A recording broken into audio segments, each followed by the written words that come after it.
coverage of the news media has been a constant threat to me and my attorneys in an attempt to prepare a defense. It has jeopardized and I think in fact succeeded in influencing the final outcome of this case. But the interference, or that is the coverage by the news media as pertains to me, did not start with the filing of the indictment in this case. And their vilification of me and their attempt to make a celebrity or a notorious, infamous character out of me did not begin on July the 28th of last year, although the court will recall seeing the videotape of the evening that Sheriff Casares read me the indictment. And it's sad but true that the media thrives on sensation. And they thrive on evil, and they thrive on things taken out of context. I've seen it time and time again, and I sat in this courtroom and listened to the testimony coming from the stand, and then read the next morning an article written in a newspaper, and wondered if that reporter was actually in the same courtroom I was, misquoting people, attributing comments to attorneys who didn't say things, taking all sorts of things out of context. And I'd just like to show the court something. It's kind of amusing. See this photograph in front of the Herald. It's kind of a grotesque picture. I was quite furious when I saw it, because I bet your mother told you to put your hand over your mouth when you yawned years ago, Mr. Bundy, didn't she? But you know, Gene Miller, who wrote the article, said that, in referring to this photograph, it was then that Bundy arose, mouth agape, saying nothing. He motioned ambiguously with his right hand to his head. It made little sense, nor had his crimes upon sleeping college students in a Tallahassee sorority 19 months ago. Small thing, but you know, that's what I've been fighting from the very beginning. That kind of out of context inference. Let me tell you what happened then. Maybe liven up the proceedings a little bit. Margaret Good and Lewis Karras were talking about Margaret's impending contempt citation when the court was leaving yesterday. And Margaret was asking Lewis why he hadn't stopped her. Now she was in trouble with the judge. And I kept hearing this banter back and forth, and I said, "You two sound like Laurel and Hardy." So when the court left, I stood up and I sort of did my Laurel and Hardy imitation, saying, "Look what a mess you got me into." Made it flash that. He took that picture, which is right here. And Gene Miller, in his infinite wisdom, attributed that to some ambiguous something that made little sense, and then connected it to the crimes at the Carnegie House. It's the interpretation of my behavior, as innocuous as it might be, it's the inference that no matter what I do, there's something strange or evil or demented behind it, that has been plaguing me ever since my prosecution in the state of Utah. I'm sure they took lots of photographs yesterday, but they loved this one. They could have printed any number of others, but they loved this one because it made me look like an idiot.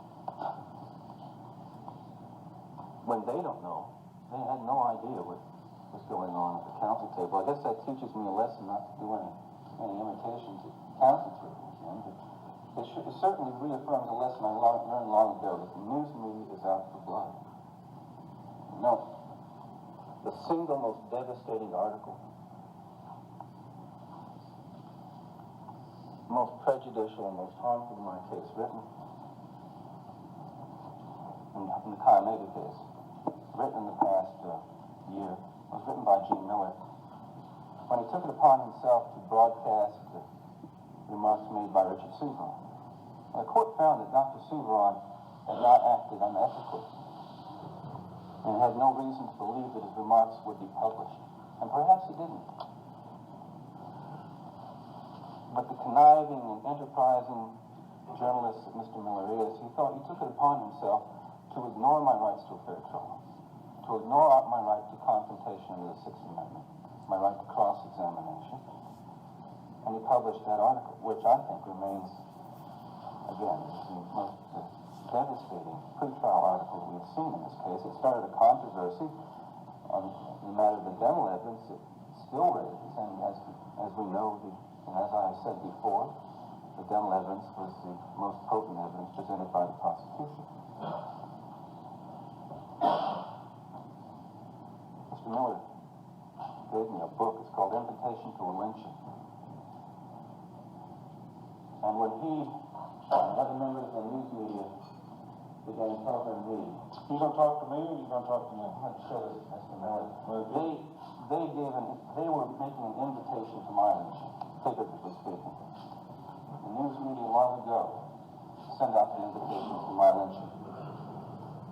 And we're going to witness it today. We're not gonna witness any lynching today. In a figurative sense, I'm sorry. I don't mean to imply the court is a hanging judge.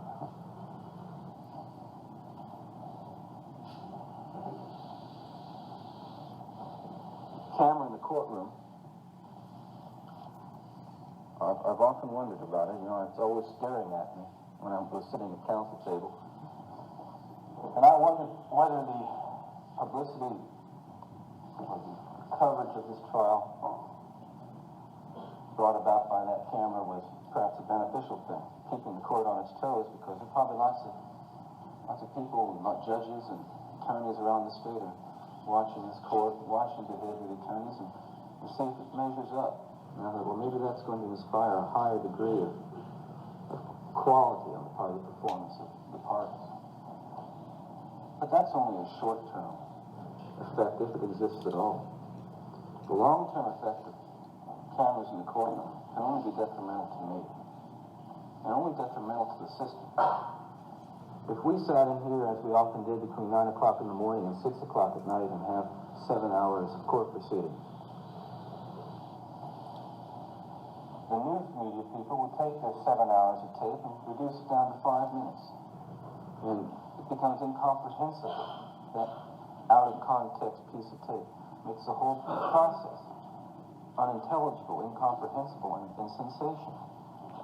And I think that hurts the system. I think that makes the court, makes me, makes my attorneys look kind of weird sometimes, saying things and acting in ways that don't seem to comport with a lot of people's belief that this is supposed to be a serious, stern proceeding. The news media loves entertainment. They're out there entertaining people with news, selling news. And this court is a good-natured court. And from time to time, there would be a joke from the bench or a joke between counsel. And I'd see that that would be on the nightly news. Now, certainly, this is not a comic proceeding. Far from it. I know the court realizes that. But what does that make people think about what's going on in here? When they see 5 minutes of laughing and joking and kicking around and everybody's having such a good time in this murder trial. Or if they take something else out of context. 2 minutes of testimony of Dr. Levine. Whatever they do. That camera in the courtroom is destructive, this process.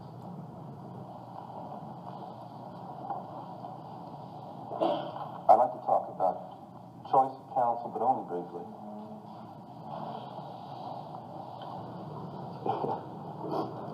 I remember when I brought the issue up a week or so ago about me representing myself, the court said, well, if you're a brain surgeon, you wouldn't operate on yourself. And I started thinking of that analogy in its real perspective, and I said, well, think about the education a brain surgeon has. There are some brain surgeons I would have rather represent me in a criminal trial than some attorneys. Because, let's take the medical profession. 4 years of medical school, plus 6, 7, 8 years of residency before they can go out on their own. Think about it. We have attorneys doing brain surgery after 3 years, in sort of a symbolic sense. There's nothing that prevents a newly graduated law student from representing a person in a capital trial. And I think this is a shortcoming of the legal profession. And I think that sometimes we have to understand that because a person is an attorney does not mean that he or she has the experience to deal with a situation, deal with a trial in a way that amounts to effectiveness of counsel. Not to say they don't work hard or try hard. If you gave me a violin right now, I'd try to play it. And I'd try real hard, but I couldn't do it. I wouldn't be effective at it because I didn't have this experience and training. I hope if you had 7 years of schooling, though, you at least could play Dixie or something like that. Yeah, well, we heard a lot of Dixie here. We didn't hear any Brahms, and that's the problem. We didn't get the level of effectiveness that was required by this trial. And Your Honor mentioned memorandums written last week and said you've never seen so many memoranda and such well-written briefs. And I agree with you. We've had a veritable avalanche of written documents from the defense in this case. And you know who prepared the bulk of that research? Those two first-year law students sitting out there in the office, in the audience. Now, certainly they're not qualified to represent me. They had a lot of time. They worked themselves silly in the law library. But a stack of memoranda does not make a case, does not make a defense. And I'm not going to go into what happened in this courtroom. That will be gone into later. But there's a great deal more to this case than memoranda and a lot of legal citations. And I feel through a combination of lack of experience of counsel and lack of preparedness that I did not have an effective defense.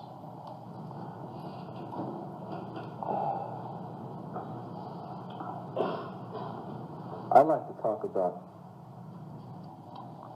the court for a minute. Never like everything the judge does. I never have. I like some judges less than others. And I think that when a job's well done, it should be praised. And I think this court has made a number of rulings and labored, as the court has said, labored in a way in certain things, and the court should receive, it receives my appreciation for that.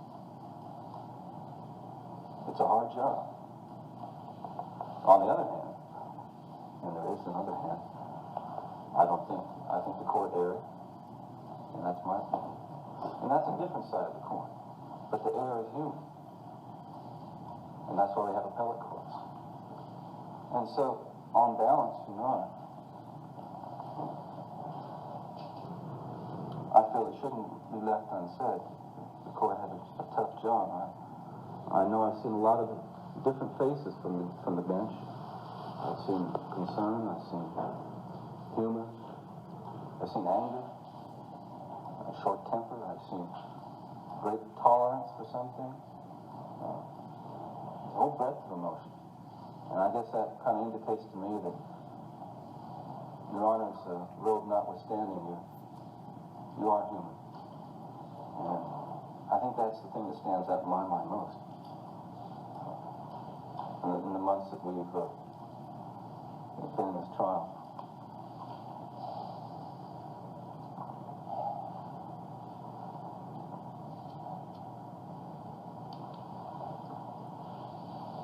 Now, yesterday, Larry Simpson was making his closing argument to the jury, I guess, on the penalty phase. And one of the most poignant and powerful things he said was, and I'll paraphrase it best I can, he said, well, Lisa Levy's mother wasn't there on January the 15th to plead mercy for her life.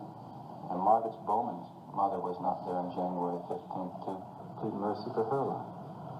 Why give this man mercy?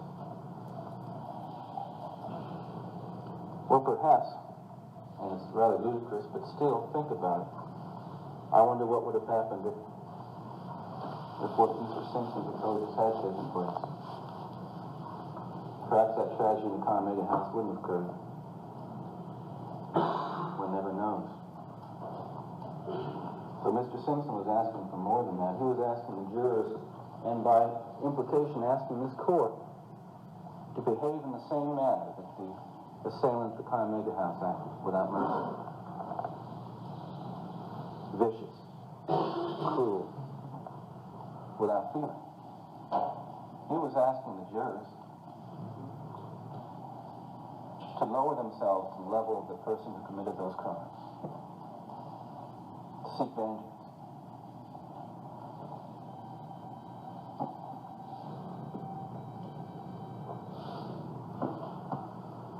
Draw blood. And now the burden is on this court. And I don't envy it. It's like the court is like a hydra right now. It's been asked to dispense no mercy as the maniac in Carnegie House dispensed no mercy. It's asked to consider this case as a man, as a judge. And you're asked also to render the wisdom of a God. It's like some incredible Greek tragedy. It must have been written sometime. It must be one of those ancient Greek plays that portrays these three faces of man. And I don't know how the court can reconcile those three roles because I think they're mutually exclusive. And the court is just, in spite of its experience and its wisdom, just a man.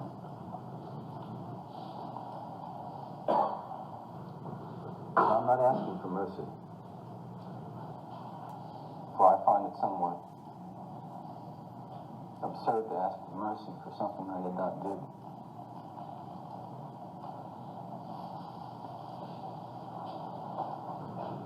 In a way,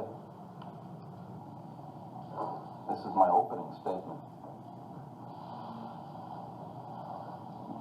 What we've seen here is just the first round, second round, early round of a long battle. And I haven't given up by any means. I believe that being able to develop fully the evidence which supports my innocence, being able to develop fully the evidence which we had, which indeed, I think, created a reasonable doubt. Being able to have quality representation, having these things,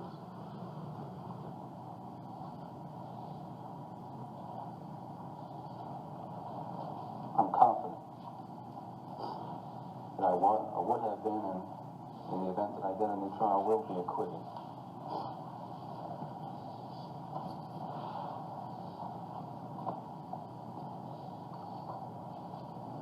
It wasn't easy sitting through this trial for a number of reasons. But the main reason that it was not easy in the early part of the case was because of the presentation of the state's case on what took place in the Carnegie House. The blood, the pictures, the blood-stained sheets. And to note the state was trying to find me responsible for that wasn't easy. And it was not easy, nor did I ignore the families of these young women. I don't know them. And I don't think it's hypocritical of me, God knows, to say that I sympathize with them the best I can. Nothing like that has ever happened to anyone close to me. But I'm telling the court, I'm telling those people who were close to the victims in this case, I'm not the one responsible for the acts at the Carnegie House or Dunwoody Street. And I was telling the court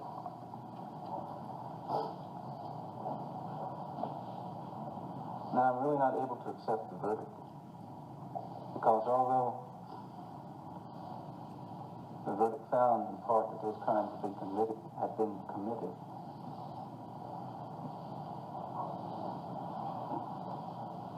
they erred in finding who committed them. And as a consequence, I cannot accept the sentence, even though one will be imposed, and even though I recognize the lawful way in which the court will impose it. Because it is not a sentence of me, it is a sentence of someone else who's not standing here today.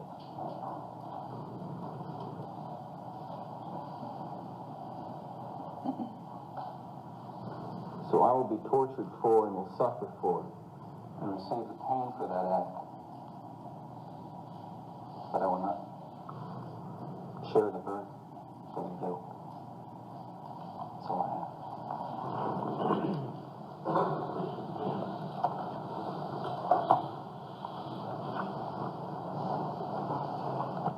Are you going to say anything? Mr. Bundy,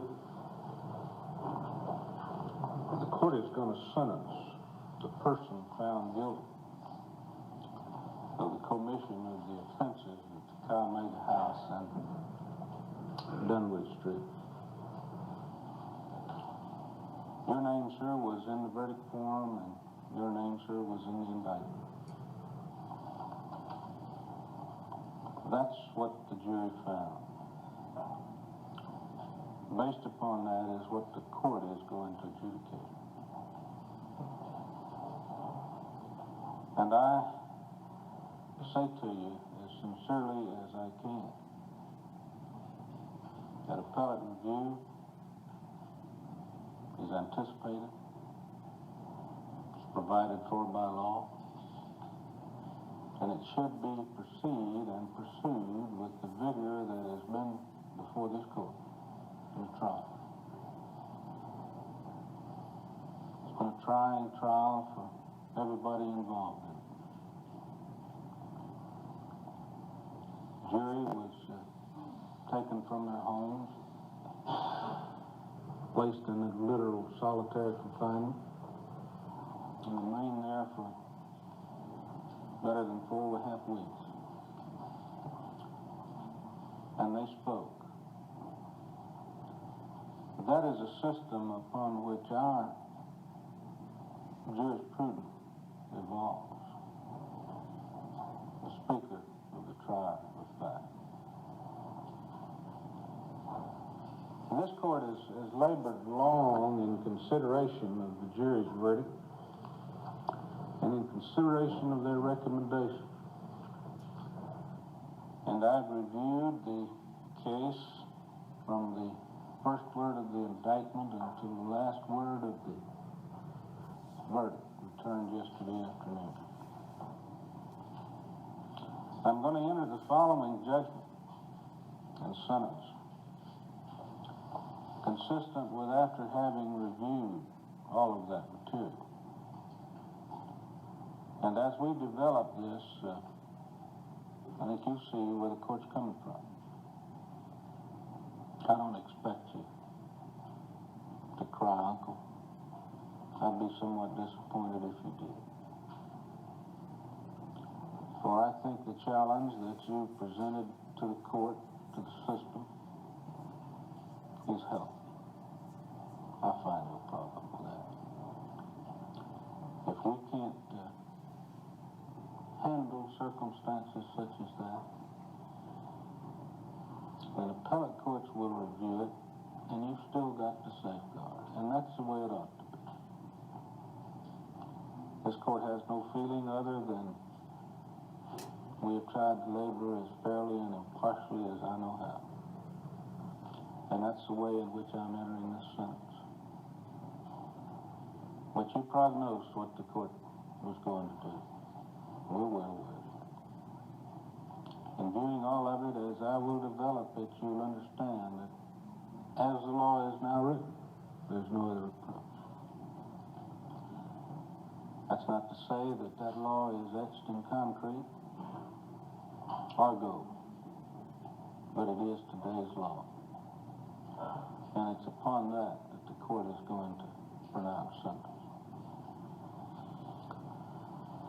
This cause came on before the court, and trial by jury, and after deliberation, a verdict was rendered, finding the defendant Theodore Robert Bundy guilty of the following crimes: burglary of a dwelling and assaulting a person therein, to wit, Karen Chandler and Kathy Klein. Count 2, murder in the first degree, to wit, Margaret Bowman. Count 3, murder in the first degree, to wit, Lisa Levy. Count 4, attempted murder in the first degree, to wit, Karen Chandler. Count 5, attempted murder in the first degree, Kathy Klein. Count 6, burglary of a dwelling and assaulting a person therein, to wit, Cheryl Thomas. Count 7, attempted murder in the first degree, to wit, Cheryl Thomas. After the defendant was adjudicated guilty by the court in each count, which the court has previously adjudicated in each count of the indictment, and the trial jury, after hearing additional matters, rendered and considered an advisory sentence pursuant to Florida Statute 921-141, 3. The jury returned and in open court recommended that this court impose a death sentence upon the defendant Theodore Robert Bundy for the murders of Margaret Bowman and Lisa Levy. The verdicts were returned recommending death in both counts. This court, independent of, but in agreement with, the advisory sentence rendered by the jury, does hereby impose the death penalty upon the defendant Theodore Robert Bundy in 2 separate and distinct murders, murder in the first degree.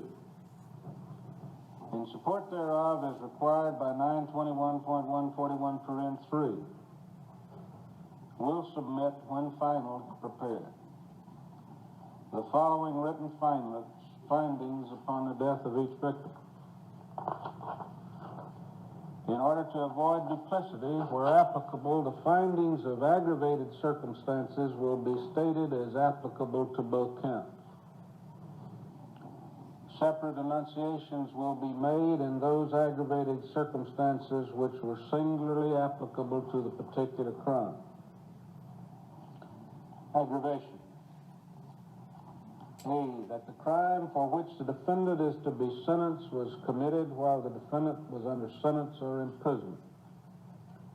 Finding of the court that the defendant stipulated that he was under sentence of aggravated kidnapping in the state of Utah, which had not been served, pardoned, or paroled, and that is applicable to both counts. B, that at the time of the crime for which he is to be sentenced, the defendant had been previously convicted of another capital offense or a felony involving the use of threat or violence to some person.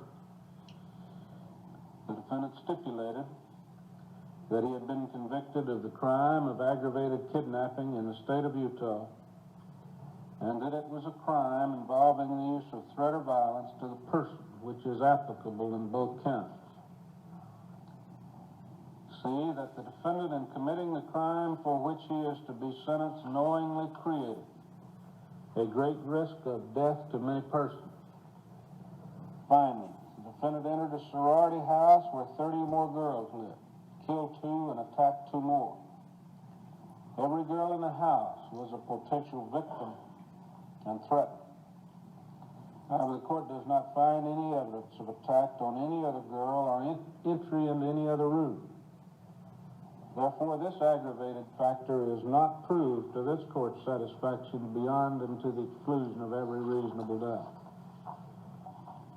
The crime for which the defendant is to be sentenced was committed while the defendant was engaged in the commission of or attempt to commit any robbery, rape, arson, burglary, kidnapping, or aircraft piracy, or the unlawful throwing, placing, or discharging of a destructive device or bomb. Finding the capital felonies committed in this case were committed while the defendant was engaged in the commission of the crime of burglary. That is applicable to both counts 2 and 3. The capital felony was committed for the purpose of avoiding or preventing an unlawful arrest or effecting an escape from custody. There is no evidence of any aggravating fact of this aggravating factor, therefore the same is not applicable. The capital felony was committed for pecuniary gain. There is no evidence of this aggravating factor, therefore the same is not applicable. The capital felony was committed to disrupt or hinder the lawful exercise of any governmental function or the enforcement of the laws. There is no evidence of this aggravating factor, therefore the same is not applicable. The capital felony was especially heinous, atrocious, or cruel. As to Margaret Bowman, count 2 in this information, the court finds that the victim was a young girl in a college at Florida State University. a member of Chi Omega sorority, living in the sorority house and asleep in her bed. The defendant stealthily bludgeoned and pummeled her with an object later described by identifying witness as a log or club of rough texture. She was struck several times about the head. She had a ligature around her neck, which was a pantyhose that strangled her and caused her death. The beating was vicious, vile, and wicked and atrocious. Indeed, the testimony showed that the frontal area of the brain of the skull was fractured, jagged, and exposed a portion of the brain.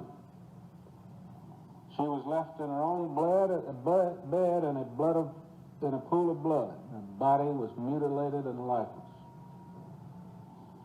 As to count 2 of the indictment, the court finds that the victim was a young girl in college at Florida State University, a member of the Chi Omega sorority, living in a sorority house asleep and in her bed.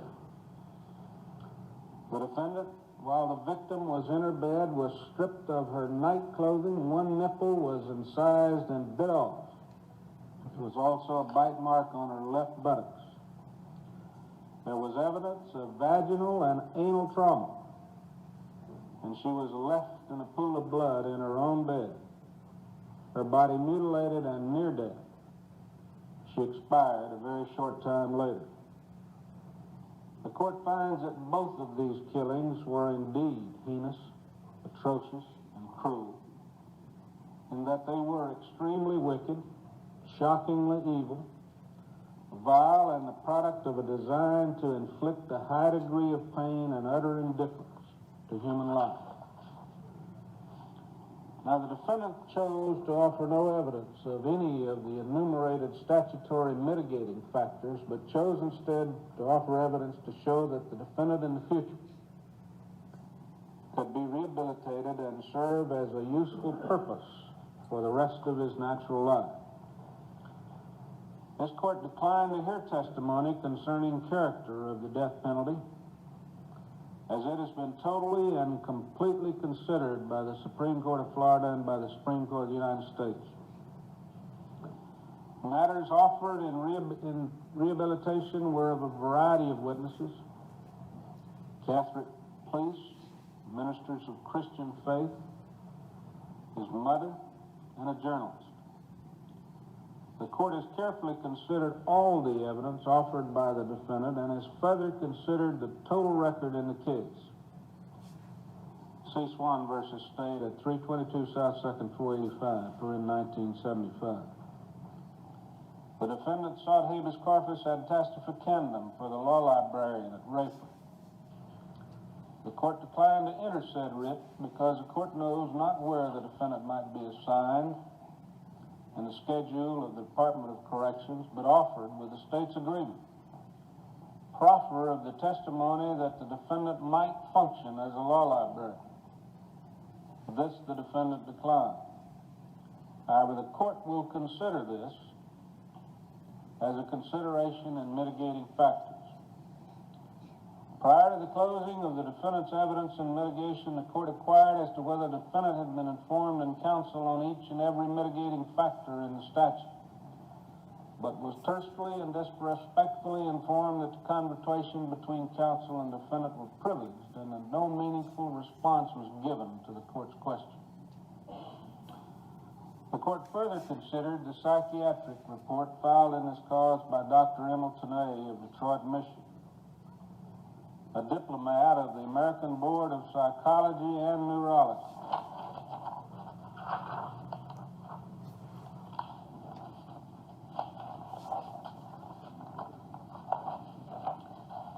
The course of the mitigation testimony shown by the defendant was calculated and deliberately designed to evade any reference in this court's mind of the statutory mitigating factors to be presented to the jury. However, this court is going to consider each and every one separately and independently in the discharge of its duties and consider the same in light of the total record that is before us. The court has considered no evidence or factors in imposing the penalty herein and has no information not disclosed to the defendant or his counsel. which the defendant has not had an opportunity to explain or deny. See Gardner versus State of Florida and the respective sites. Mitigating circumstances. This defendant has no significant history of prior criminal activity. Finally, this circumstance has not been established, as the record shows that a defendant was convicted of the crime of aggravated kidnapping, extradited to Colorado, and escaped while awaiting trial in the state of Colorado. The capital felony was committed while the defendant was under the influence of extreme mental or emotional disturbance. There is no evidence of any extreme mental or emotional disturbance at the time of the commission of the acts. That the victim was a participant in the defendant's conduct or consented to the act. There's no evidence that either victim in this case consented or was participating in the act. That the defendant was an accomplice in the offense for which he was to be sentenced, as was an accomplice in the offense for which he is to be sentenced, but the offense was committed by another person and the defendant's participation was relatively minor.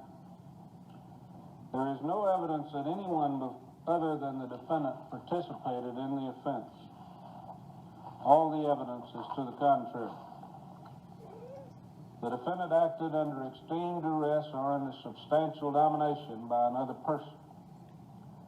This mitigating factor is the element of substantial domination of another person is not applicable. However, the extreme duress element will be discussed by the court simultaneously with mitigating factor F, the defendant's capacity to appreciate the criminality of his act, of his conduct. The capacity of the defendant to appreciate the criminality of his conduct or conform his conduct to the requirements of the law was substantially impaired. The psychiatric evaluation report of Dr. Tanay, previously filed in this cause and considered by the court in a competency proceeding, indicated that the defendant makes decisions based upon distorted perceptions of reality. And due to the behavior of the defendant, it appears accurate to say that he attempts to conceal and reveal his involvement simultaneously. That his dealing with the criminal justice systems are dominated by psychopathology. This court has carefully considered this report in an attempt to determine if the defendant possessed an impairment of his ability to appreciate the criminality of his conduct, or whether the perception of an extreme duress is within himself. This court is of the opinion that while the pathological needs for the defendant are consistent with defiance of authority and manipulation of all people that he contacts, as the report states, there is no overall symptomology of a personality disorder or substantial impairment of ability for the defendant not to appreciate the criminality or to establish the presence of extreme duress. This court has observed the demeanor and the actions of the defendant throughout this entire trial. And while a number of incidents appear antisocial, they do not, in this court minds, indicate or demonstrate a reduction of appreciation by the defendant of the criminality of his act. I find there are no mitigating circumstances in either circumstance E or F. The age of the defendant at the time of the crime finding. The defendant is now 32 years of age. There is no mitigating factor. The crime occurred January 15, 1978. Upon the preceding specific findings of fact, the court bases its sentence. It is of the opinion of this court that there are sufficient aggravating circumstances existing to justify the sentence of death. The aggravating circumstances are so clear and convincing that virtually no reasonable person could differ. The court is mindful that the sentence must be a matter of reasoned judgment rather than an exercise in discretion. See Rawlinson v. State at 358 South 2nd, 826, Florida, 1978. It is this court's reasoned judgment that no mitigating circumstances, either statutory or by the testimony presented in the advisory sentence proceedings, have been proven to this court, or exist to impair the thrust of the aggravated circumstances which have been proven to this court beyond and to the exclusion of every reasonable doubt. This court therefore agrees and concurs with the advisory sentence in the recommendation entered by the trial judge. It is therefore the sentence of this court, count 2 of the indictment, you, Theodore Robert Bundy, be adjudicated guilty of murder in the first degree, and that you be sentenced to death for the murder of Margaret Bowman. As to count 3 of the indictment, you, Theodore Robert Bundy, be adjudicated guilty of murder in the first degree, and that you be sentenced to death for the murder of Lisa Levy. It is further ordered that you, Theodore Robert Bundy, be taken by proper authority to the Florida State Prison, and there be kept and closely confined until the date of your execution is set. It is further ordered that on such scheduled date that you be put to death by a current of electricity sufficient to cause your immediate death, and such current of electricity shall continue to pass through your body until you are dead. The death sentence is imposed in both counts 2 and 3 for the deaths of Margaret Bowman and Lisa Levy, independently and separately. You're notified, sir, that a judgment of conviction and sentence of death under the law of Florida is automatically and will be fully reviewed by the Supreme Court of Florida. In other counts of the information, count 1, burglary of a dwelling and assaulting a person therein, it is the sentence of this court, sir, you've previously been adjudicated guilty, that you will serve 99 years in the state penitentiary. As to counts 2 and 3, the court has previously announced. As to count 4, attempted murder in the first degree, this court is the opinion that the underlying felony in this count is indispensable to count 1, and the court will impose no sentence. See Florida versus Pender, 1979, released July 5, 1979, Supreme Court case number 55369. Count 5, attempted murder in the first degree. The underlying felony in this count is indispensable to count 1, and the court will impose no sentence based on the same authority. Count 6, burglary of a dwelling and assaulting a person therein. The court sentences you to 99 years in the state penitentiary. That is consecutive to the sentences that are imposed by this court in counts 1, 2, and 3. Count 7 of the information, attempted murder in the first degree. This underlying felony, the underlying felony in this count is indispensable. As to count 6, and the court will impose no sentence on the previous authority. All sentences imposed on counts 1, 2, 3, and 6 are consecutive. This court also invokes Chapter 78 through 18, now 947.16 of the Florida statutes. That is to say that the court retains jurisdiction over the offender for review of any future release order for the Florida Parole and Probation Commission for 1/3 of the total consecutive sentences imposed in this case. The court finds that ample justification exists for the entry of an order by this court retaining jurisdiction over Theodore Robert Bundy for review of any further release order of the Florida Parole and Probation Commission, in this regard specifically finds That these crimes involved a burglary of a sorority house with 30 or more girls, wherein 4 were brutally beaten and with 2 being killed. That the girls in the sorority house no way participated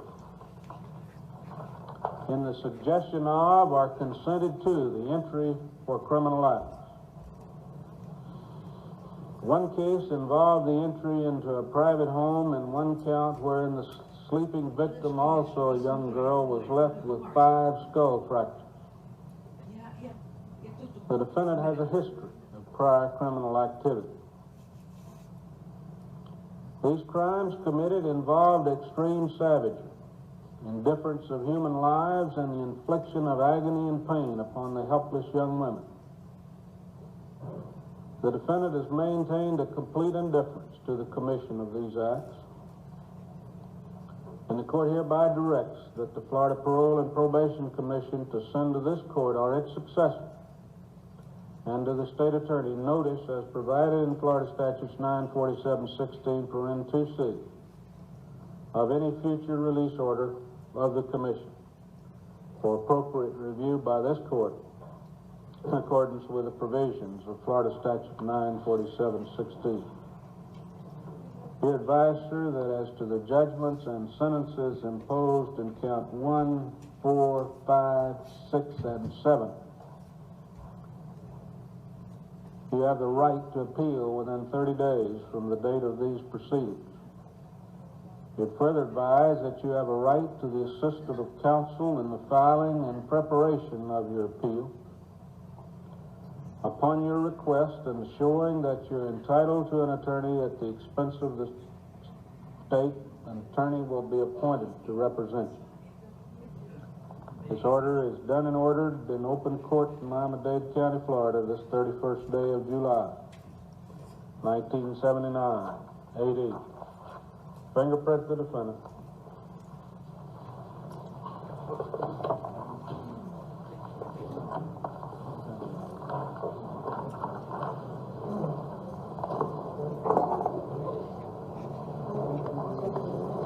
I want an open court.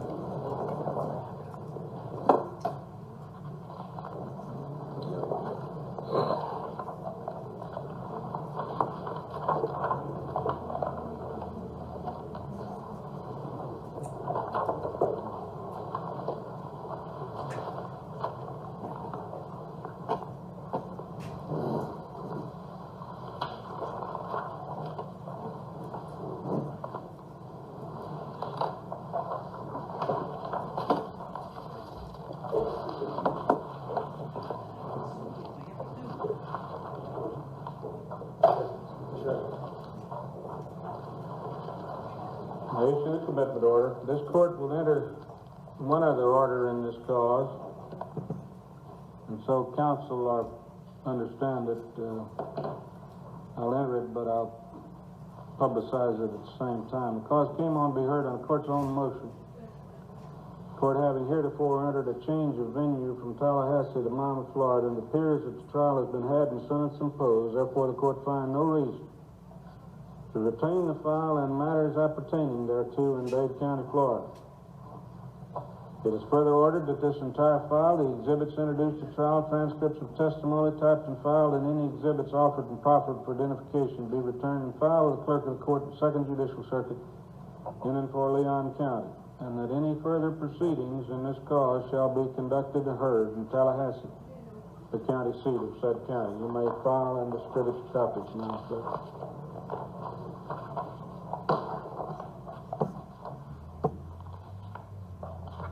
Here's another motion that's filed. The court will consider it in due course. This court will be in recess and adjournment in this cause. Your Honor. Everybody remain seated. Hold on just a minute. Mr. Bundy. The earlier request that I made concerning... We'll grant you. Is there some way my family can get out of here before the news media get on? Can we escort them out the back way? We'll take care of it. I'll get them to see you, sir. Thank you. Take care of yourself, young man. Thank you. I say that to you sincerely. Take care of yourself. It's a tragedy for this court to see it's such a total waste, I think, of humanity that I've experienced in this court. You're a bright young man. You made a good lawyer. I'd love to have you practice in front of me, but you went another way, partner. Take care of yourself. I don't have any animosity to you. I want you to know that. Take care of yourself. Thank you. Court will be in recess. Remain seated, please, till the judge is out of the courtroom. What's going on? Court is now in recess. Please clear the courtroom.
Well, later. Not right now, son. This is a little more important. They work some justice stuff.